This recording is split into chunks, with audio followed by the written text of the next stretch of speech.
Hi YouTube, it's Mama Dodon. Baby Fun Charlotte is playing on the floor right now, which is why I wanted to sit down and make this video with you guys. So if you guys watched my last video, I went dumpster diving for the very first time, and it was a very interesting experience. We got a ton of really cool things, which was a lot of fun, but there was a huge learning curve that we went through, and I wanted to share some of my tips with you guys if you guys plan on going dumpster diving yourself, so you can kind of know from someone who literally just went for the first time some of the things that I definitely wish I would have thought of that'll probably help you out with your dumpster diving experience. So the first thing is probably the biggest thing. We brought winter gloves because it was really cold out. It was like 30 degrees. It was sleeting and snowing, like raining, sleeting, snowing. It was crazy, icy, but we'll get onto that in a minute.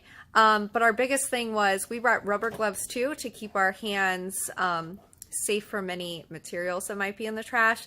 But what we should have brought were thicker gloves, because I'm going to try to show you guys. I don't know if you'll be able to see. There's like some little red dots on my hand. And those are little tiny cuts because we went to places like Bed Bath & Beyond, Michael's, that had some broken glass in the dumpster. Our hands were so cold and numb that we weren't paying attention to the fact that we were getting little pieces of glass poked into us, which is like extremely dangerous.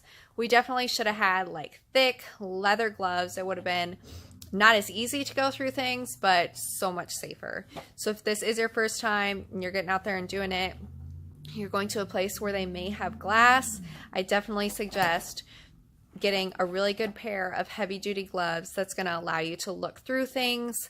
For us, there really wasn't gross stuff around. Like, these are places where like food wasn't thrown out. There wasn't like disgusting things in the trash. So we didn't really need leather or rubber gloves, but leather gloves would have kept us safe from all the sharp materials in there. All the YouTube videos that I had watched online, especially with women, it's like they're standing outside of the dumpster, they're reaching in, and they just find a bag of stuff, which is awesome, good for them. But it was definitely not that way for my best friend and I. We were not prepared to like physically hop into the dumpsters, but that is what we ended up doing. Especially at Michael's, they had thrown away a ton of Lego toys, and it was literally the only thing in the dumpster was a ton of toys. So we had to like hop down into the dumpster and pull all of these toys directly out of the dumpster. And then when we went to Bed Bath & Beyond, I ended up hopping into the dumpster and like kind of digging through, throwing out like boxes and broken things, not throwing them out, but throwing them to the side. So I was like physically in the dumpster, and I didn't realize that like you physically got your entire body into the dumpster and started digging through stuff. But when you're at a place where there really isn't like actual gross trash, it really wasn't that big of a deal, but getting in and out was a big thing. So bring a step stool. That will make your life 10,000 times easier. Have a safe way to get in and out of the dumpster. We ended up just like doing like a cheerleading move and like lifting each other up in that way, which is like cool when you're like, you know, in high school, but when you're in your mid to late 20s, you're like, oh my gosh, I'm actually gonna hurt myself. The next thing I wish we would have thought of is bring a box or a bag. Bring something to put everything into.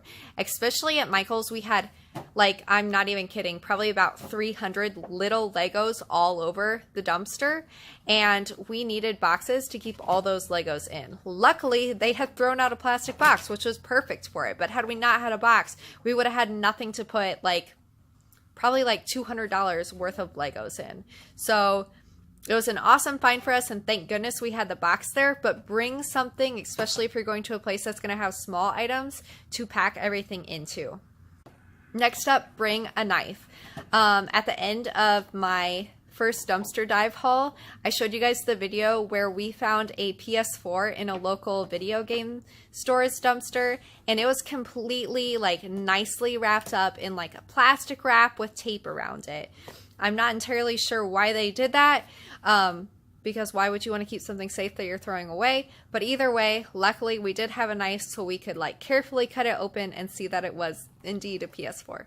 This seems like common sense, but if you're going at nighttime, a headlamp is going to make your life so much easier. We did have a headlamp, but then we also had like our cell phone flashlights. The headlamp was 10,000 times better to use.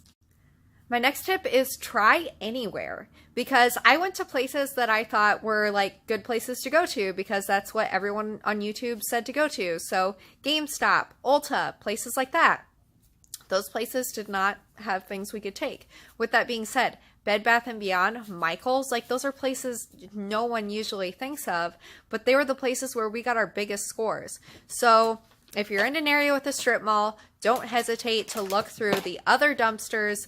Aside from like the really popular goods store, check out the other stores too, because they could be throwing away some awesome things as well. And the last one that I think made our dumpster dive so successful is the fact that we went on a time when it had been freezing, like below 30 degrees for a couple days. It had been raining, sleeting, snowing. The weather was awful.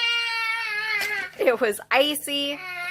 And we went out anyways. We dressed warm. We did it at a time when no other dumpster divers were going to be going through those dumpsters. And I think that's what allowed us to find all the awesome things that I did. So if you can go at a time when it's really bad weather, it might be the time when you find the most things. All right, guys.